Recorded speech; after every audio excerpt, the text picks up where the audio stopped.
Hello and welcome to another video log. This one is just of editing of a picture of a hyacinth that I took, and this particular picture I shot actually with quite a wide angle lens, but focused really tight on the pollen at the middle. So I loaded the picture into Photoshop after doing the main basic toning in Camera Raw, and this was really what I was doing here was just finishing off the image. So the image was loaded as a smart object, as usual. I normally work in smart objects because I can go back and fix anything in the toning if I want to. What I was sort of just looking at was what needed to be fixed right away.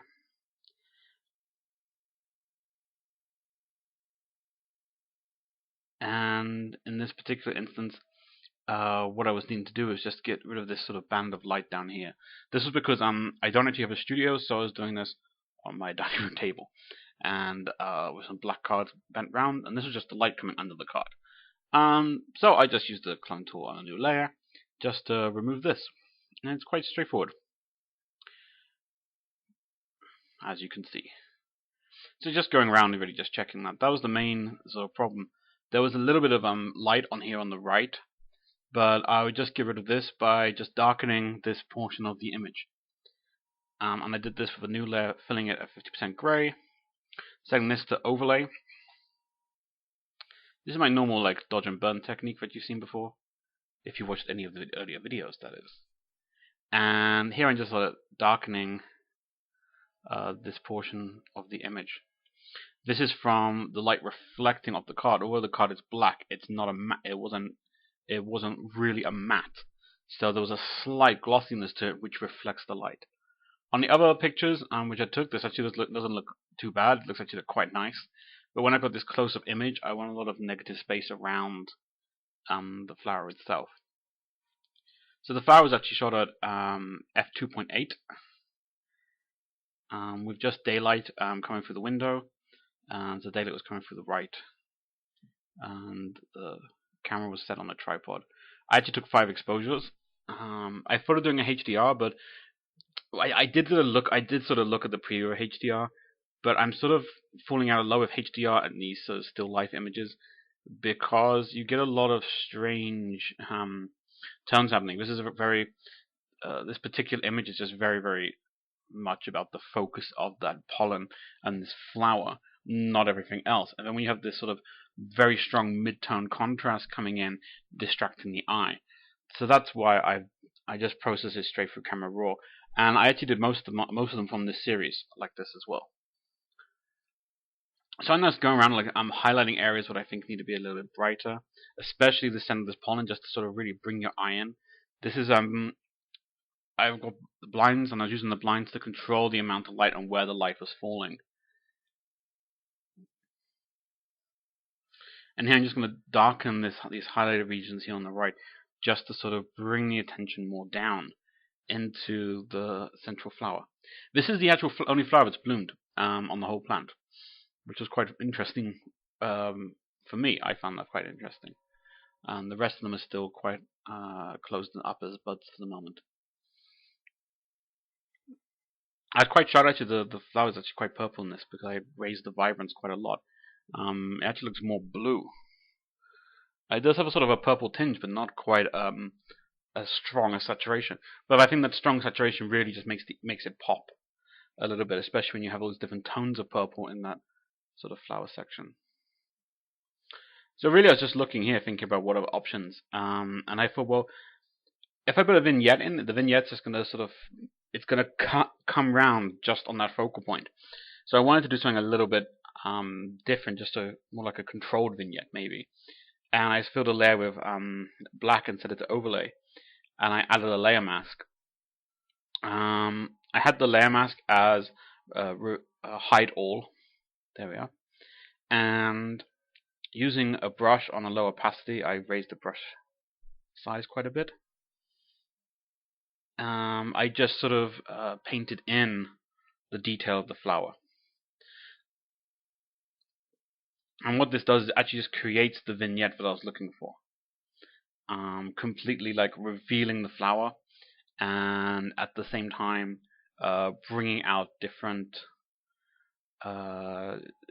different shades in the buds. I could be quite, because the background is black, I could actually be quite what's the word I'm looking for on this? I could be quite generous maybe with the way I did this, because I didn't want it like completely. I didn't want it like this. Basically, with just this flower just started shining up. I see quite a few images like this with these heavy, dark vignettes to try and blur out things which are in the background.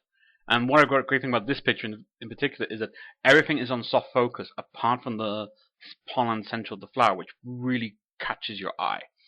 So I didn't really want to have this just this bright and everything else dark. I see quite a lot of these sort of images on the net, and they don't really do anything for me. For me, it just seems a little bit lazy. So I was just trying to do something maybe in a similar vein, but with slightly more care. Especially when you got all these details. Like this, there's a little piece of saturation. It's very blue, which I've just seen, and I'm looking at that, going, well, I could just, remove that by darkening it, if if I hadn't seen it, it would just look awful, But and anyway, that's it. That's just it being bright in there, and it actually looks quite nice. Just this whole petal becoming quite bright. So as I said, I'm just on slowly. I'm using about 8%, so it is a very slow process, just slowly building it up until, for me, it looks right. And I check every now and again, just check to see the difference and how it's working. Black on overlay really does darken quite dramatically. I then duplicate the layer, and the next layer is set to multiply. And the reason for this is it darkens, but it sort of darkens these highlights. So it's not like a contrasted darkening. And it's just a thing that it sort of softens. If you look at the difference here, it's just softening a little bit more on the edge, just bringing the edge in a little bit softer. I change the opacity on the multiply every now and again. So I've gone back to the overlay layer, and I'm continuing to work on the overlay and then looking to see how this is affecting the image with the multiply. So I'm just sort of looking at the image, and that's really it's just looking and seeing what can be done.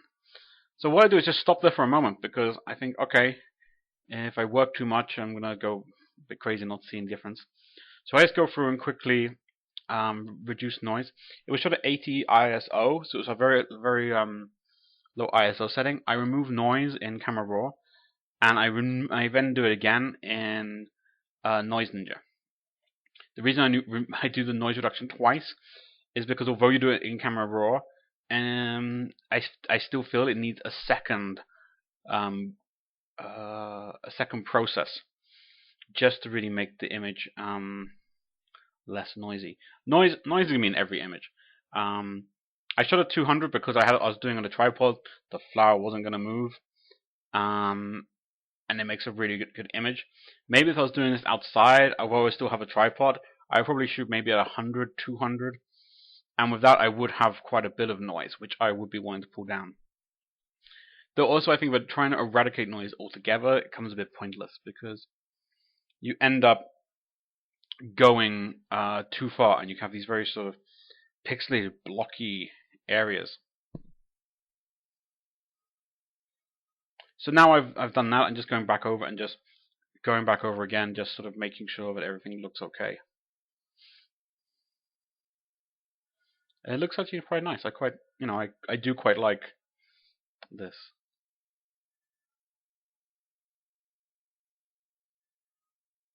I have one of those sort of moments when you sort of go, it's chimpanzee mode, when you go ooh ah ah ah ooh ah ah, when I actually was capturing this image and I could see it on my LCD screen.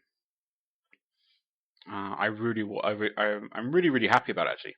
I've been happy about a lot of the still life stuff I've been doing. I don't know what I was really doing here. You don't normally just duplicate, so I have like a brain freeze for a moment. It happens. But I reduce the opacity, and I pull the opacity all the way down, and then I bring it back up again, and that's so you can see the difference. I always go to extremes and then come back.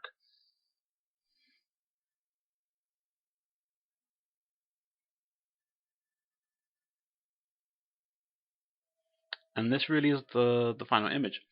I really really like this image. I'm actually this one and the orchid I've done and the bulbils as well.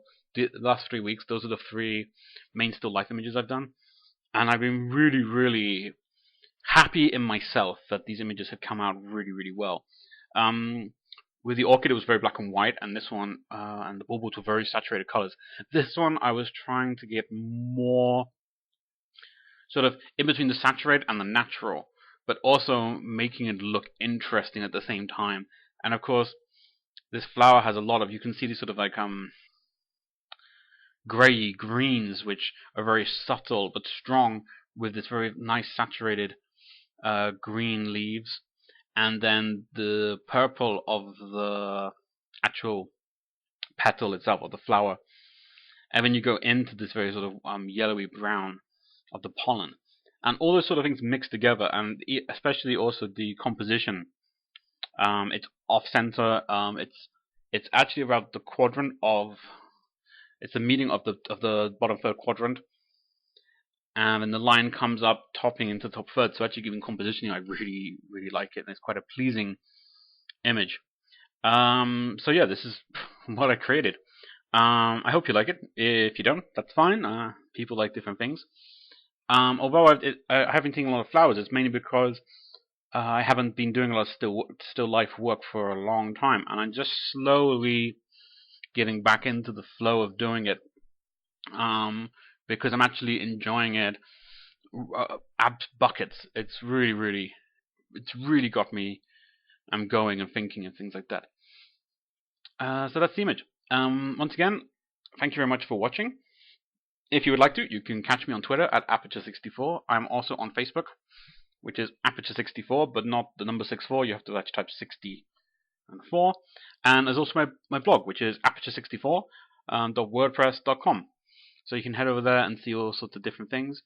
I'm trying to sort of mix it up, not just have my images, but also have a little bit of comment about photography in general.